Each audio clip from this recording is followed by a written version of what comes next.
يعني هنا ايه الطبيعي في اللعبه ديت؟ ايه الالتحام الطبيعي؟ هل طبيعي ان اللاعب يستخدم اليد؟ مفيش اي قانون في الكوره بيقول لك استخدم اليد. اليد دي قوه زايده، يعني هنا كره القدم اسمها كره قدم، مش قدم ويد. اول حاله هنشوفها مع بعض، هنا كان اللاعب الاهلي بيطلب ضربه جزاء. نشوف مع بعض كده، هتلاقي لعيب سيمبا بيستخدم اليد وبيشد لعيب النادي الاهلي، وهنا فعلا في شك كبير ان ممكن يبقى في ضربه جزاء على لعيب سيمبا، لكن هنا الفار ما رجعش اللعبه والحكم ما حسبش اي حاجه. نروح للحلقه اللي بعديها، هنا فاول على لاعب الاهلي. نشوف مع بعض، هتلاقي اللاعب بيستخدم اليد في ظهر لعيب سيمبا، طبعا هنا استخدام اليد موجود والفاول سليم. نروح للحلقه اللي بعديها، والحلقه دي مهمه جدا. هنا كان لاعب الاهلي بيطلب ضربه جزاء. بص بقى على يد لعيب سيمبا، هتلاقي اللاعب ان هو مانع لعيب النادي الاهلي ان هو يعدي، زي ما احنا شايفين مع بعض. استخدام اليد موجود والمنع موجود والتهور موجود وضربه الجزاء سليمه 100%. هنا الحكم ما حسبش حاجه. يعني الغريبه ان هنا الالتحام ده، وان لاعب سيمبا يستخدم اليد والقدم ان هو يمنع لعيب النادي الاهلي يعدي والحكم ما يحسبهاش، ده قرار غريب جدا. لكن الاغرب ايه بقى؟ ان حكم الفار كمان شافوا ان الالتحام عادي. يعني هنا ايه الطبيعي في اللعبه ديت؟ ايه الالتحام الطبيعي؟ هل طبيعي ان اللاعب يستخدم اليد؟ مفيش اي قانون في الكوره بيقول لك استخدم اليد.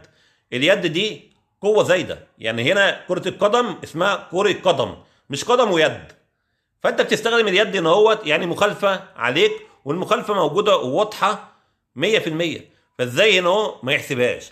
الاغرب بقى ان في الاستوديو التحليلي ما بين الشوطين، وائل جمعه قال ان ممكن الحكم ما يحسبهاش عشان لاعبي النادي الاهلي استخدم اليد هو كمان. انا طبعا مستغرب جدا من كلام وائل جمعه. هو فين استخدام اليد من لاعبي النادي الاهلي؟ يعني هنا كبدايه اللعبه، ادي اللاعب رافع ايديه لاعب النادي الاهلي، ولاعيب سيمبا هو اللي بيستخدم اليد. فين بقى استخدام يد لاعب النادي الاهلي؟ اللاعب بيحاول يلعب الكره وبيحاول يعدي من اللاعب، ولاعيب سيمبا الماسكه موجود. طبعا برضه يعني قرارات غريبه جدا من الحكم وتصريحات اغرب في استوديو التحليل. نروح للحلقه اللي بعديها، هنا فاول على لاعب الاهلي. نشوف مع بعض، هتلاقي اللاعب بيستخدم اليد والدفع موجوده، وطبعا هنا الفاول سليم. نروح للحلقه اللي بعديها، هنا فاول على لاعب سيمبا. نشوف مع بعض، هتلاقي هنا برضو اللاعب بيستخدم اليد والشد موجود، وهنا الحكم حسب فاول على لعيب سيمبا. طبعا هنا قرار الحكم قرار سليم. نروح للحلقه اللي بعديها، هنا فاول لصالح لعيب النادي الاهلي. نشوف مع بعض، هتلاقي في تدخل بقوه من لاعب سيمبا على قدم لعيب النادي الاهلي، وطبعا هنا الالتحام موجود والفاول سليم، وهنا الحكم اداله انذار. طبعا هنا قرار الحكم قرار سليم. نروح للحلقه اللي بعديها، وبرده الحلقه دي مهمه جدا.